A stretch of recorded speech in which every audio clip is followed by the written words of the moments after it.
You've probably heard someone say, just use MongoDB, it's web scale. But what does that actually mean? And when should you use SQL versus NoSQL? Here's the key difference. SQL databases all have one thing in common. They use structured query language. That shared standard makes them similar to each other. Popular ones include Postgres, MySQL, and SQLite. Most of them are general purpose and a great starting point for almost any web app.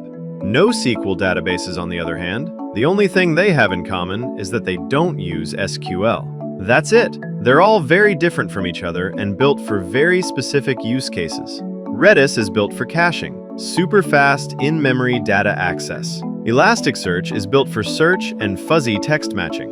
Firebase is built for real-time mobile apps. DynamoDB is built for storing massive amounts of data at scale. So the real question isn't SQL versus NoSQL, it's what problem are you solving?